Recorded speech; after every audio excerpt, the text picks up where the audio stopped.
Aujourd'hui, on va vous entretenir sur l'importance de bien décider si on s'associe avec quelqu'un ou si on devrait choisir un prêteur privé. Alors, Josabelle va vous expliquer les avantages et désavantages d'un partenariat. Oui. C'est sûr que pour avoir un bon cash flow, c'est bon d'avoir un partenaire parce que si on manque de liquidité, il pourrait venir à nous donner l'argent. Mais d'un autre côté, vous va partager 50-50 peut-être dans un deal. Mais derrière ça, il y a toujours de différentes situations qui pourront venir avec ça. Par exemple, si vous n'avez pas la même vision que votre partenaire, ça veut dire que vous êtes plus conservateur et lui, il voudrait aller à la croissance exponentielle, ou va avoir un conflit parce que un voudrait la sécurité et l'autre voudrait le risque. Donc ça, c'est une chose. Deuxièmement, derrière de chaque investisseur, il y a aussi un copain, une personne, la femme ou son épouse ou son mari, qui va donner son opinion. Donc ça devient 4 partenaires dans une partenaire de deux. Ça change beaucoup la formule et vous va rester un peu inquiète de savoir si votre partenaire le bloque ou pas. Il y a aussi la bonne possibilité de que vous avez un merveilleux partenaire et qu'il vous suive dans tout votre désir ou ce que les blocs immobiliers devraient avoir. Donc, chaque fois qu'on a des gens comme ça qui arrivent avec des partenaires, on parle d'avoir une convention. C'est très important d'avoir une convention par écrit, bien détaillée, avec tout, qu'est-ce qu'une partie va donner, qu'est-ce que l'autre partie va donner, les responsabilités de chacun, pour que si quelque chose arrive, on est clair, on dit la vérité au début. Mais ça, c'est une partie des bonnes choses d'avoir un partenaire. Merci, Isabelle. C'est vrai ce qu'elle vient de dire relativement à une convention d'actionnaire. C'est comme un contrat de mariage. Hein? On se marie entre conjointes et on se signe un contrat. Là, on va s'associer à quelqu'un.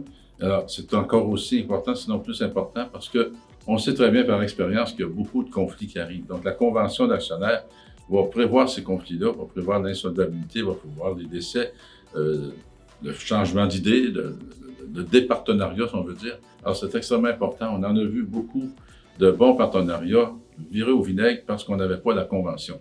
Et encore pire, j'ai vu des gens qui avaient une convention, mais ils trouvaient ça trop strict, je ne peux pas l'appliquer. Donc, le résultat de tout ça, c'est que les belles transactions ont viré au vinaigre et ils ont perdu de l'argent au lieu d'en gagner. Alors, l'importance, c'est bon que tu aies amené ça, Isabelle, l'importance d'une bonne convention d'actionnaire. Et les valeurs, l'éthique, que vous partagez les mêmes valeurs aussi. Oui, donc ça, c'est très important aussi. Ah oui. Très important. Ça me rappelle tellement, je ne vais pas prendre tout le temps, mais ça me rappelle tellement de situations que j'ai rencontrées, des gens qui semblaient bien aller, puis n'oubliez pas de fouiller dans le fond des personnes parce que j'ai un exemple en particulier, ça allait très très bien. Tout d'un coup, un des partenaires, on découvre qu'il était bipolaire. Alors, j'ai rien contre la bipolarité, mais ça aurait été bon que la personne le sache à l'avant. Elle aurait su à quoi s'attendre, puis peut-être qu'elle n'aurait pas fait l'association. Alors, oui, le partenariat peut être très bon, mais c'est à se méfier. Il y a des choses à faire avant de signer un partenariat. De l'autre côté, si on utilise le prêteur privé. Le prêteur privé, oui, il vous semble plus cher au départ, si on s'arrête à calculer les chiffres. Mais si on l'utilise de façon intelligente, vous allez voir que le prêteur privé, il va vous coûter moins cher qu'un partenariat, probablement. Parce qu'une fois que vous avez optimisé votre immeuble, là, vous êtes capable de refinancer et vous récupérez votre cash. Si vous avez un associé, vous avez toujours l'associé. Alors que si vous refinancez juste avec un prêteur privé, vous le remboursez. Une fois que vous avez remboursé le prêteur privé, vous détenez 100% de l'actionnariat ou de la possession de l'immeuble. Alors, je ne vous dis pas qu'un est mieux que l'autre, ça va dépendre de chacune des situations, mais j'ai une petite tendance à dire que le côté prêteur privé, je vais dire j'ai de quoi vendre, oui j'ai de quoi vendre, mais il reste que sincèrement, analysez bien comme il faut l'utilité d'un prêteur privé versus un partenariat. Il y a de très bons partenariats, je vous le dis, mais la majorité ont viré au vinaigre à cause d'une mauvaise association, mauvaise vision. Même moi, je ne donnerai pas d'exemple, mais même moi, ça m'est arrivé à quelques reprises. Un partenariat vire au vinaigre et on a des regrets par la suite. Donc, on est peut-être mieux d'envisager de payer un petit peu plus cher d'intérêt à court terme. Vous allez voir que c'est drôlement bénéfique comparé à rembourser un prêteur privé et garder un associé tout le temps du projet et séparer la moitié, jusqu'à la moitié du profit. Vous allez voir que vous allez trouver que ça coûte plus cher qu'un prêteur privé. Alors, merci de votre attention.